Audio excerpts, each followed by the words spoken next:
Well, welcome back to the third part of this building the tail feathers, and this will sort of hopefully pull everything together.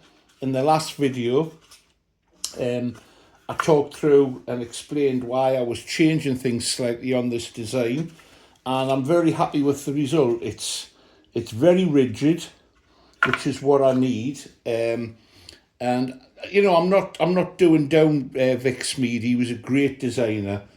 But this was a model designed for free flight, and I just thought these changes were necessary for the radio assist that I'm looking for. I'm not going to be doing loops with this thing or rolling it.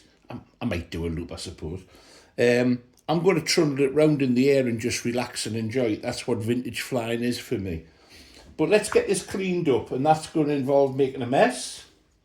Seems contradictory, but it means that I'm going to take off a lot of the excess wood on the tips, and actually the tips add massively to the rigidity of this frame. I didn't realise how much, but the tips and the leading edge are mainly going to need some work on them. So I'll start off, I'm going to use a plane. Getting the direction of the grain is quite important with this. If you go the opposite way against the grain, you can just end up ripping it.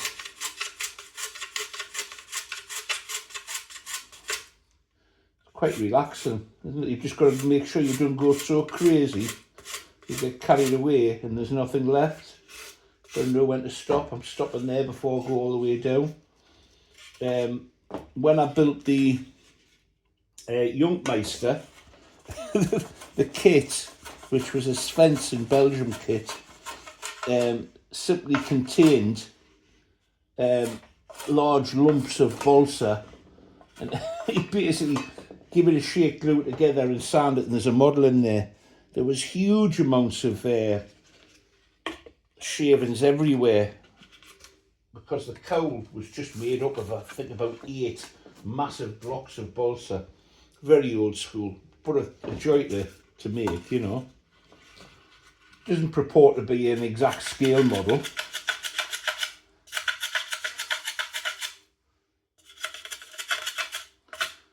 But it's a fun sport model, and I hope this is going to be a fun vintage model. Friend asked us from the model club why I was building this, and just a reminder if you haven't been following, it was a model I built when I was about 15 I think, and it's just a bit of nostalgia. Obviously it's a bit bigger, 10 inches bigger wingspan.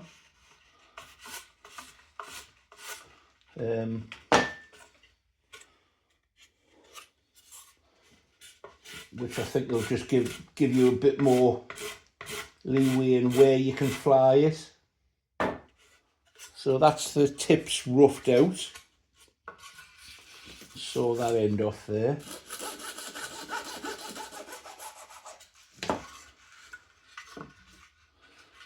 And start on this.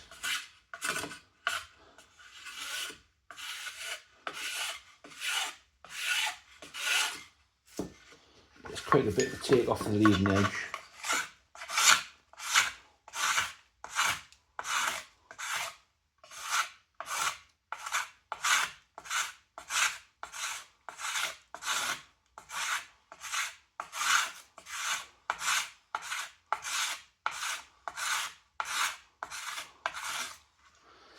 There you go. I'll carry on with that, and when you come back, it'll be cleaned up and we'll start looking at the elevator.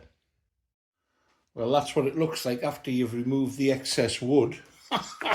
I'll have to get this cleaned up, but here we go.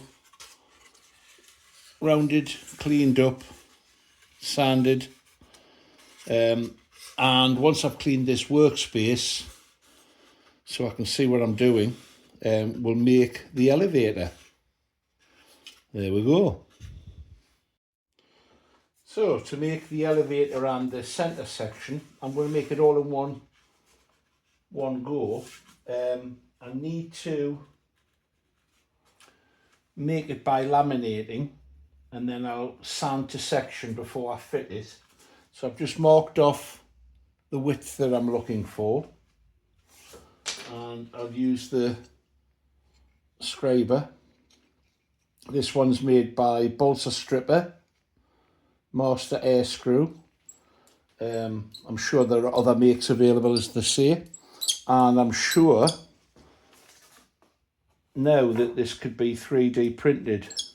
I've just realised I don't think this is going to go, no, it isn't going to go far enough. So what I'll have to do is get a long rule.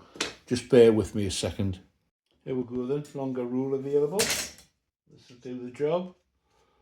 I'm not cutting it on the cutting mat, which I should do. But hey ho, let's live dangerously.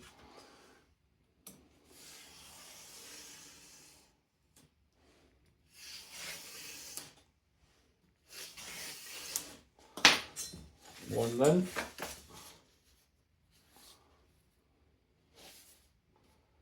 We'll mark off this other length. Just use this as a guide.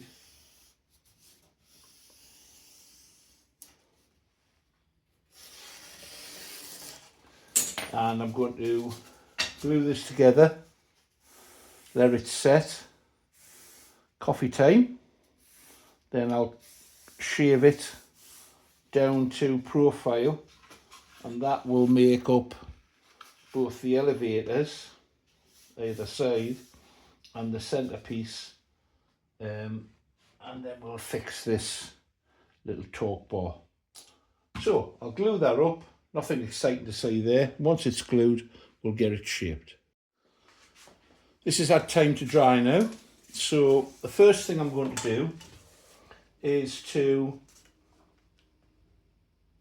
cut some wood, or mark, no, I'll tell you what, I'm not. I'll shape the whole thing first. That's going to involve making a taper approximately to this shape.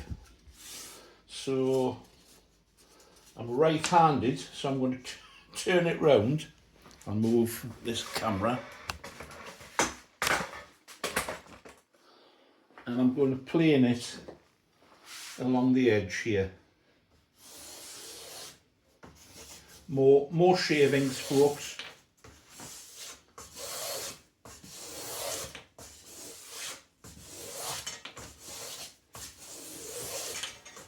Of course, you can buy balsa already sectioned to shape if you can get your hands on it. And it tends to be quite expensive for what it is.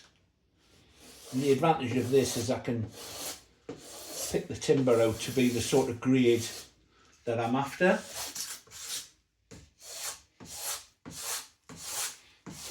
And I'm just taking the bulk of it off so I don't fill the house with balsa dust. I'm enough of a nuisance as it is. Yeah, I'm going to have to turn around that way. Move you again. You'll be going, does he? It's a little bit more awkward going this way.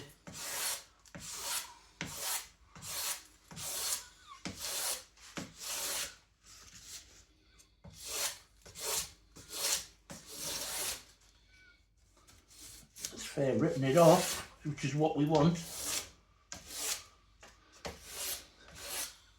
Right, the job now is basically going to involve some sanding. So I've got my sanding, my large sanding block. I'll get this done to shape.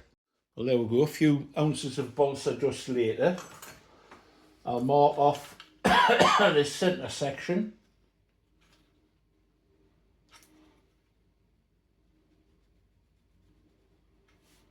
Am I doing that right? A little bit more. So I'll cut that.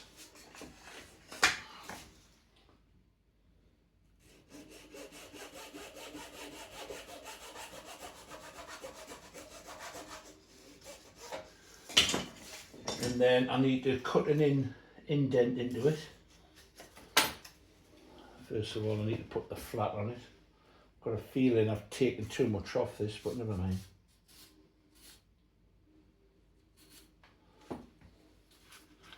That's going to go there.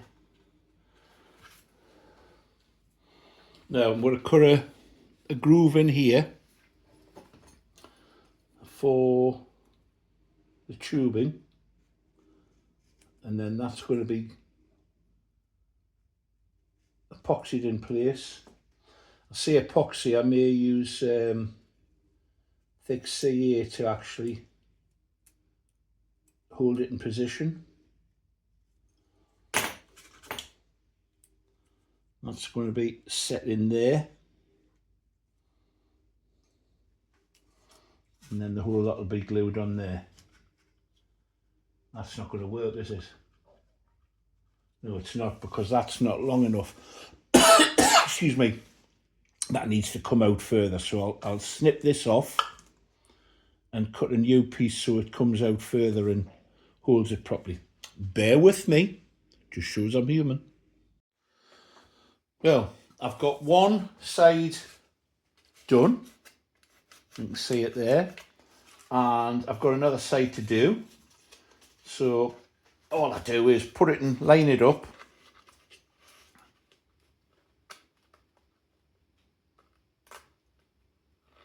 Make a little impression. There it is.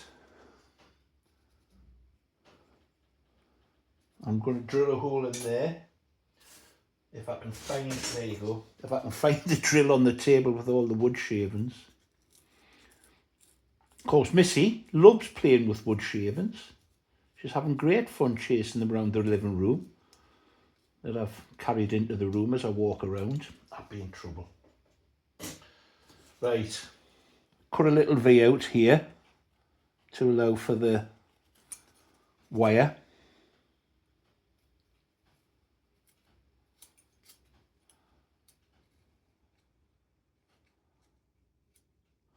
And then this will all be epoxied in, of course. And then I add this in.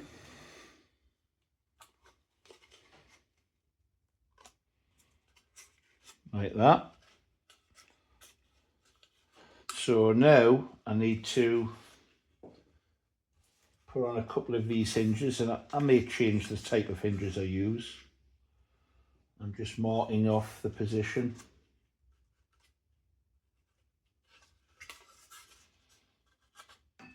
And what I find useful for this is quite hard wood. So I'll drill 3 holes, one at each end, one in the middle, and then cut through them using the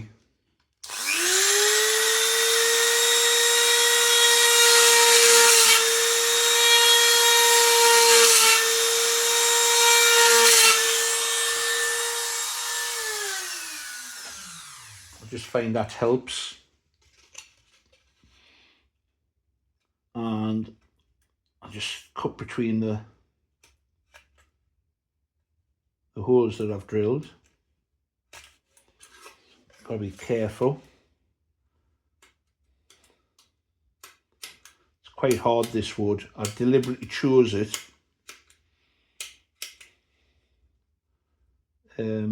because I wanted a strong trailing edge. There you go, that'll do.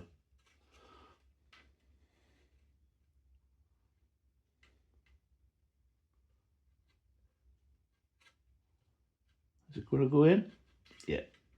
As I say, what I'll do is I'll put a block in here and I'll cut into that so it's got a bit more to bite into, and then simply match them up on here. Whoops. Now that's this one's a little bit softer. It's a little softer so it doesn't take the use of the drill for this. It's my pet hate, this job, you know. Everybody's got a job that they don't like. Mine's putting hinges in. And I'll just demonstrate with this one, because as I say, I hate doing it.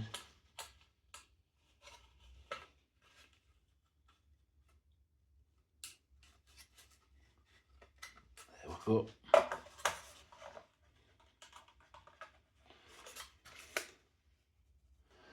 And there we go. Elevator done. Now it just remains to round off the edges.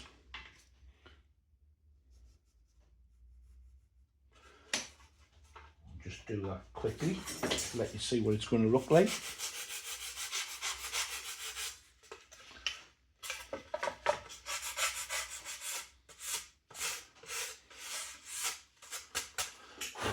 And there we go. One elevator done. Now, I'm sorely tempted actually, I know it goes against the grain a little bit, I've got to trim a little bit off the back of that, to glue this in position before I cover it. And that's simply because, no, I'll not. I'll cover it first. I'm going to put some pegs in here that go through there to actually aid the locking in, and it'll be epoxied in place. But I'll crack on and do that. And then we're a little step further towards getting the tail feathers completed. Onwards and upwards. Right, the final part of this tail feathers procedure is going to be, I've cut a slot in the back here, so that fits in neatly. I'm not happy with it just being glued on there, although I suppose it could be okay. So I'm going to put a couple of blocks underneath either side of the rib. I'll put a barbecue skewer, a couple of them through into the blocks so that there's something solid to glue it to.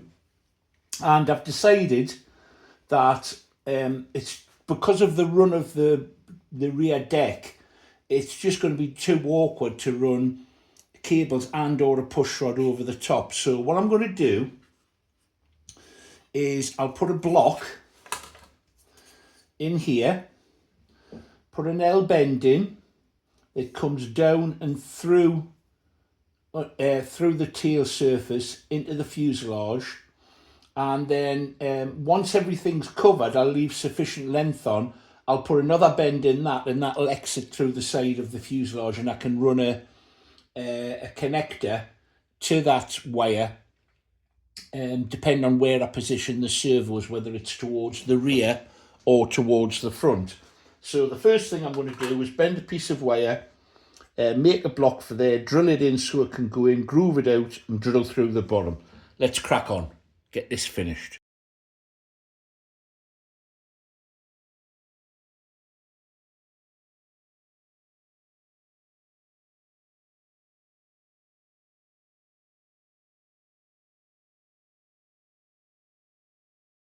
The blocks are in place and I'll drill through from the top after I drill in and put some barbecue skewers into here. I'll do that now. This then is the setup. There's a torque rod going all the way through at the moment. That'll be cut to length and then bent 90 degrees to come out the side. And then either a control rod will come through the side of the fuselage or the servo will be mounted at the back. It depends on where the CG wants to be, basically. And that movement, you can see, happens without any sort of cables or push rods being visible. The other push rod will be on the opposite side to operate the elevator underneath the tail surface, and it'll all look nice and clean. So there's a fin extension to go on there, and then that's done. I hope you've enjoyed this little journey. It's a little bit more involved than the fin itself. If you have enjoyed it, please give it a thumbs up. And while this weather remains horrid outdoors, I know it's horrid across the other side of the pond as well at the moment, let's be creative and make the most of this hobby. Bye for now, folks.